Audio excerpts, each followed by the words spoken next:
Hello everyone, उसी के आगे हम कंटिन्यू करते हैं। पहले तो हम पढ़ लिए थे माउथ में पाचन हो गया था। अब उसी के आगे आता है अग्न्याशय में पाचन। तो माउथ में हमने देखा कि जो स्टार्च था उसका 30% पाचन हो गया था। किसकी सहायता से? टैलिन की सहायता से। उसके जो पीएच मान 6.8 थे उसको उदासीन कर दिया गया था। टैलिन के माध्यम से स्टार्च जो था वो माल्टोज, जो कि द्विशर्करा होती है माल्टोज, उसमें परिवर्तित हो गया था। ओके, तो वहां तक हम जान गए थे। इसके अलावा हम देखते हैं कि जब ये मुख गुहा में जितना भी पाचन हुआ या फिर जो बोलस के रूप में परिवर्तित हुआ वो आगे चलता है कहाँ? हमारी ग्रसनी में ना। तो वो जो बोलस है कुछ इस तरह से आता है। ये यहाँ पे आया, यहाँ पर उसकी नली को थोड़ा विस्फारित करती है, थोड़ा फैला दी। फिर वो आगे बढ़ी तो वहां से निकल के यहाँ आए तो यहाँ पर थोड़े सक्रिय हो गई उसकी ग्रसनी की दीवार। इसके अलावा यहाँ पर फिर कुछ फैलने होगी। तो इस प्रक्रिया को जो नली पतली और मोटी हो रही है या फिर उसके जो एक प्रकार से उसमें क्रमकुंचन हो रहा है उसे बोलते हैं पेरिस्टालसिस।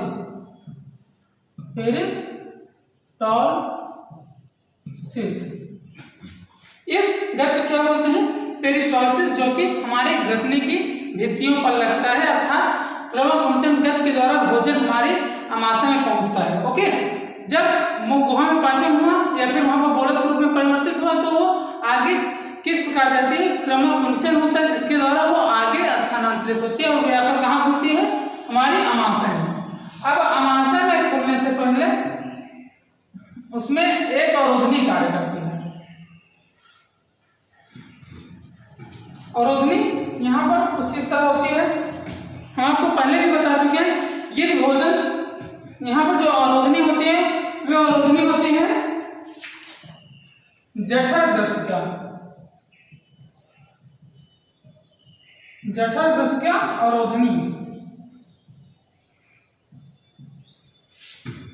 तो जठरग्रसिका अवरोधनी या फिर आमाशय ग्रसिका अवरोधनी, इसके पहले हम पहले भी आपको बता चुके हैं। ये भोजन ये जो एक रोध का कार्य कर रही है आमाशय में भोजन को आने से पहले, वो रोध हमारे एक हाथ के पंजे की तरह होती है कि इस साइड तो झुक सकती है लेकिन इस साइड वे नहीं झुकेगी। अर्थात जब भोजन हमारी, अब जैसे ये हो गया ना, ये हमारा आमाशय हो गया, यहाँ पर ये दीवार है, यहाँ से भोजन आया तो इसके ऊपर प्रेशर डालेंगे, अर्थात प्रेशर डालेंगे तो भोजन इसके अंदर आ जाएगा ना। इसी के फलस्वरूप अब इस साइड में अगर जाना चाहे तो यहाँ से जब प्रेशर होगा भोजन, यहाँ पर भोजन अंदर आ गया। अब लेकिन अगर इधर से इधर जाना चाहे तो भोजन इस साइड, ये हाथ तो इधर मुड़ेगा नहीं, इस साइड मुड़ जाता है हाथ, इस साइड तो मुड़ेगा नहीं। तो उसी तरह हमारा जो ये अवरोध है उसी तरह ये भोजन में हमारा कार्य करता है। आमाशय में वो उसी तरह कार्य करता है कि इस साइड तो मुड़ जाती है लेकिन ये इस साइड नहीं मुड़ पाती। इसलिए हमारा जो आमाशय वाला भोजन है वे लौट करके ग्रसिका में वापस नहीं जाता, लेकिन एक स्थिति में वापस चला जाता है, वे होता है ओमोटिंग की, अर्थात जब उल्टी होती है आपको उस स्थिति में जाने की संभावना रहती है। क्योंकि उसमें जब ऐसे अवरोध है उसमें जब आपको खांसी या फिर और कुछ आएगी वे धक्के के साथ बाहर जाने का प्रयास करके ये जैसे थोड़ा सा झुके जो हमारा भोजन होता है थोड़ा तुरंत जस्ट बाहर निकल जाता है। ओके, तो इस तरह यह अवरोध कार्य करता है। कौन? जठरग्रसिका अवरोधनी, इसको याद रखना। अब भोजन यहाँ पर एंट्री कर चुका है, यहाँ पर एंट्री कर चुका है। जब हम जानते हैं अग्न्याशय नहीं, सॉरी, यह है आमाशय।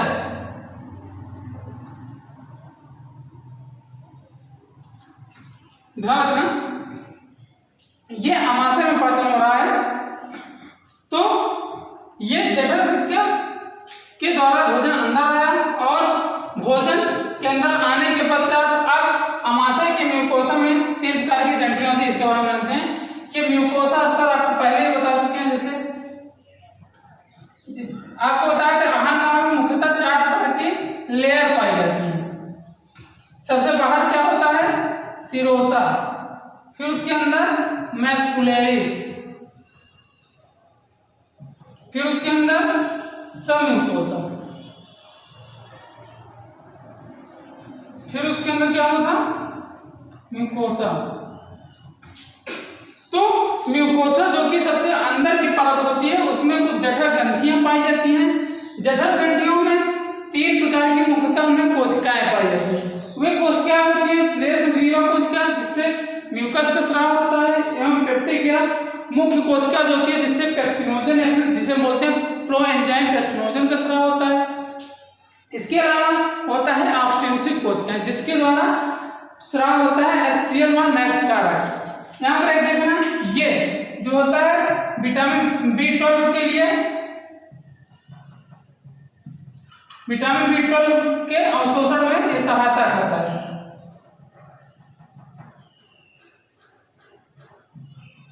ओके, तो इसका याद रखना, विटामिन B12 NACH कारक जो है विटामिन B12 के अवशोषण के लिए सहायता प्रदान करता है, एवं HCl जो कि होता है अम्लीय, इसका 1.8 मान होता है pH सांद्र के रूप में हमारी अमाशय के अंदर। ओके, तो अब भोजन हमारा यहाँ अंदर आया है ना, तो अब भोजन यहाँ पर आता है अमाशय में।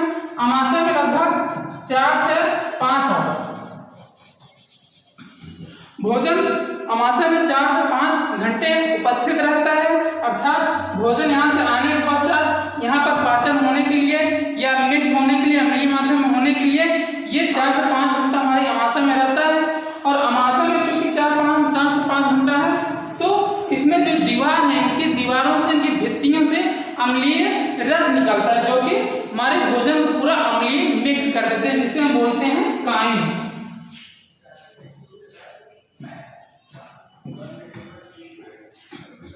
ओके, इसे बोलते हैं हम काइम, अर्थात ये अम्लीय माध्यम जो पदार्थ बन जाते हैं, हमारा बोलस रूप में आया था भोजन, तो अमाशय पहुंचने के बाद अम्लीय माध्यम में मिलने के पश्चात दीवारों की सहायता से एक पदार्थ जो बनता है उसे बोलते हैं काइम। ओके, तो अब हम देखते हैं कि अब इन कोशिकाओं का कार्य क्या था।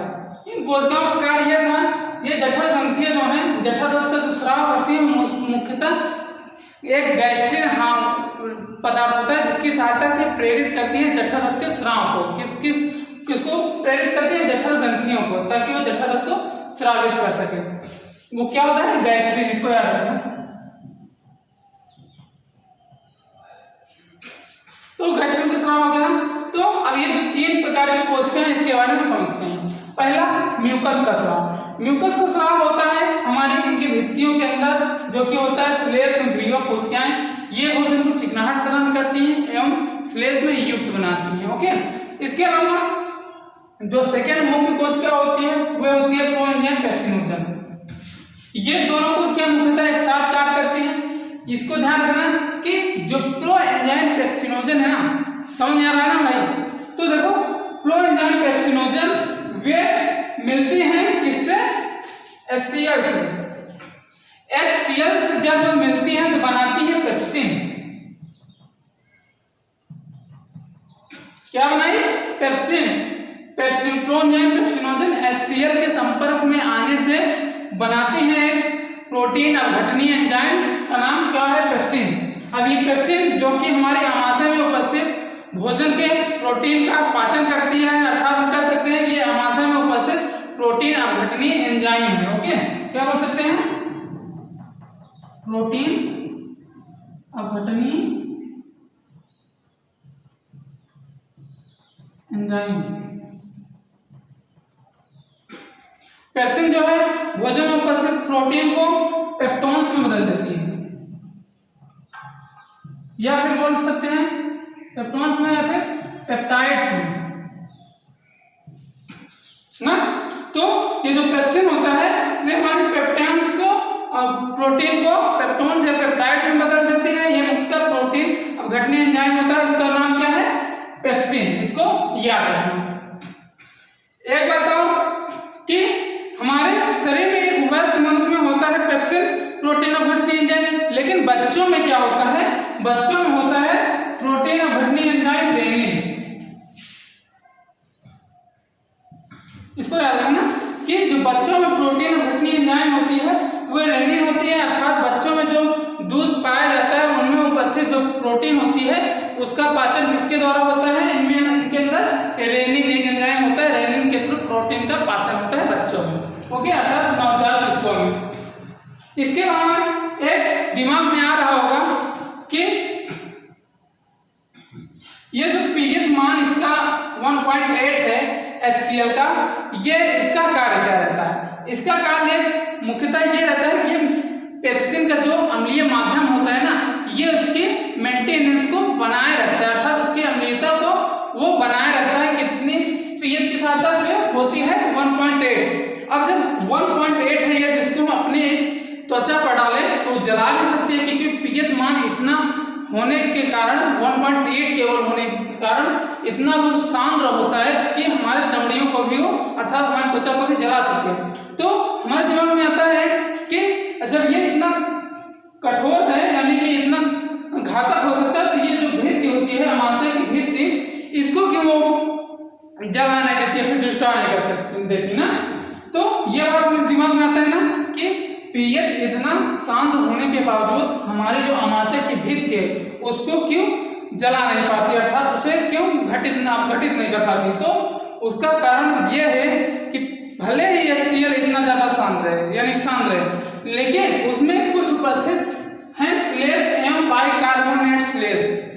इनकी भित्तियों से निकलने वाले कुछ श्लेष में है, जठर में जो कि उपस्थित होती हैं, श्लेष एवं बाइकार्बोनेट श्लेष में होती हैं, जो कि इनके भित्तियों को एक प्रकार से स्नेहन प्रदान करती हैं, अर्थात उसे श्लेष में युक्त बनाती हैं, जिससे इनकी भित्तियों की सुरक्षा हो जाती है। इसको याद रखना।